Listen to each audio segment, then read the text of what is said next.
science today really has been bridging time by speed, and for the past 100 years, we've really been able to move from the Wright brothers airplanes to 747s and jets, and even to our own lunar modules that go to the moon.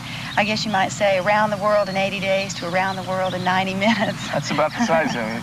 But we've learned to move through time so rapidly that it seems really possible that if we have developed our knowledge so that we can move through time at these speeds, like Ezekiel landing his spaceship in biblical times, that it must be feasible that other intelligence could have possibly developed this. Well, it's not only feasible for others to develop it, but we already, in published papers by respectable scientists, have shown that it's feasible for us to plan trips to nearby stars and expect the round-trip time to be shorter than the average person's lifespan, and without violating any of the laws of physics. And a lot of people are shocked by that. And if you figure we can do that with 100 years of technology behind us, then surely somebody else who's been around a little longer, we've got a cosmic time scale to expand. 5 billion years for the solar system, give or take a little, maybe 10 or 15 billion years for the galaxy, and who knows how much for the universe. So if they got started on their technological kick of changing how they do things and using new technology a little bit before we did, they may have been traipsing around between the places for millions of years. What is really the difference between Earth time and the cosmic time scale? Well, part of it is our own limited sense of vision. A year seems like a long time, and part of it is that we casually sort of forget something that Einstein showed us, that, crazy as it sounds, if you go close to the speed of light, which is only 670 million miles an hour, that's a nice clip. If you go close to the speed of light, time slows down. It slows down a lot the closer you get to the speed of light. For example, if you wanted to go to a star that was, say, 40 light years away, which is just down the street, it's in our neighborhood, you might say, on a galactic scale. If you were going 99% of the speed of light, and it would only take a year at 1g acceleration, which we can stand because we're always exposed to it, to get to that speed. At that speed, it would only take you about 9 or 10 months to go 40 light years. If you go a little faster, say 99.9% of the speed of light, and we have made particles in the laboratory that go faster than that, and nature has too, then you could do it in under a month, pilot time. So the whole universe is within reach if you can go close to the speed of light. And becoming an astronaut then becomes a recipient of the gift of immortality. Because you go out and you don't age much, and you come back and everybody's a lot older. Well, this seems to be involved with using energy in perhaps a way that we haven't utilized it before. Well, we seem bent on using energy for not very peaceful purposes. The big discoveries have all been turned into ways to kill people, but the same techniques that are used in A-bombs and H-bombs, fission and fusion systems, can be used to develop propulsion systems. I've worked on fission and fusion propulsion systems, and with these, with our limited knowledge today, this is what makes these trips to nearby stars feasible. Well, could it be that our space brothers are watching us today and perhaps have been observing us since ancient times? It seems clear that we could have been marked on somebody's maps, stellar maps, you know, 1 million years ago, nice place to visit, wouldn't want to live there kind of thing. And they could be keeping tabs on us, or they could be coming here to vacation. They could be coming here for as many different reasons as people visit from Los Angeles to New York. Fun reasons, business reasons, people reasons, philosophical reasons. And yes, certainly some of them would be keeping their eye on Earthlings for an obvious reason. Anybody coming here now would certainly recognize a primitive society whose major activity is tribal warfare, whether we like it or not. That's the way it boils down to.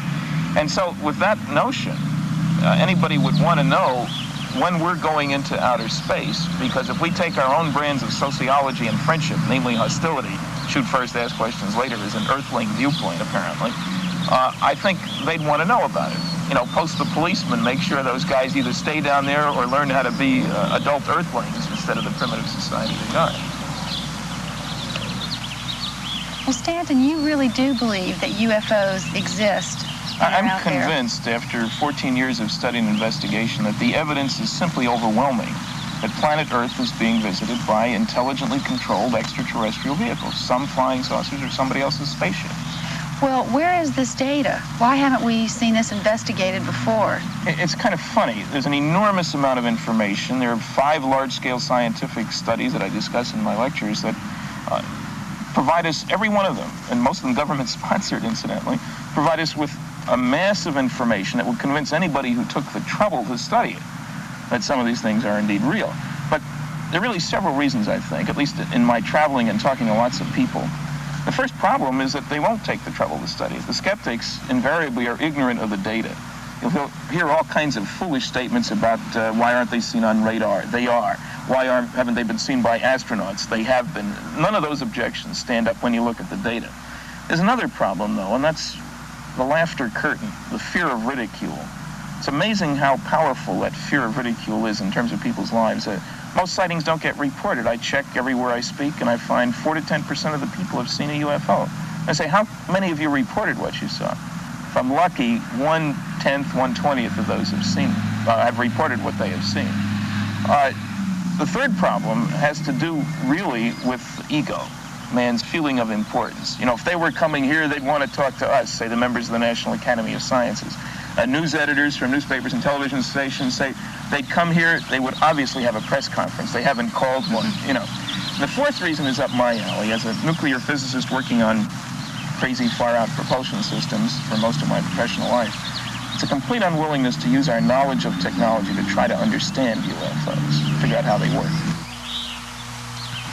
People wonder why bother with UFOs. The technological end is certainly one. Right now, we certainly worry about the traffic situation, the pollution problem, the energy crisis.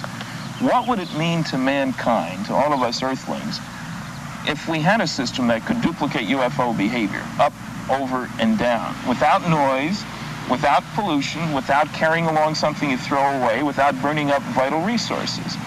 You'd think that with our spending a few $1 billion on advanced propulsion systems like the space shuttle and VTOLs and all these other things, that the money might very well be better spent trying to figure out how these characters fly their machines and what's going on there. Because that's one practical benefit. You could grow things, you can dig things out of the ground in a place without having to build roads or railroads. The problems on the world are really a kind of distribution problems. We do have one planet. There's another practical end, kind of a dollar-saving end. As a taxpayer, this concerns me. We are committed to searching for life in outer space. There was one study done, they want to spend $6 to $10 billion to build a big radio telescope, listen for signals because somebody's undoubtedly sending and all that sort of thing. And I think for under $1 million, we could find out about intelligent creatures coming here rather than the television commercials from another star system. Perhaps the biggest reason, though, the biggest practical benefit for mankind in a pragmatic world would be for us to learn to recognize that we all do have something in common. From an alien's viewpoint, it's one dinky planet. We are all Earthlings. You ask somebody now, who are you? I'm an American, I'm Russian, I'm Chinese, black, white, male, female, all these other divisive sort of things. What we really ought to be saying is, I'm an Earthling. And from their viewpoint, it must seem very strange that we don't act as if we were all on the same planet, as if we were separated rather than part of a small picture on an unimportant place out in the boondocks. And so I think that's the biggest possible benefit, to avoid war in the future, to solve mankind's problems, so that we don't have the foolish business of paying some people not to produce food when not very far away on a cosmic scale there are people starving. I think we need to start to think of ourselves as Earthlings.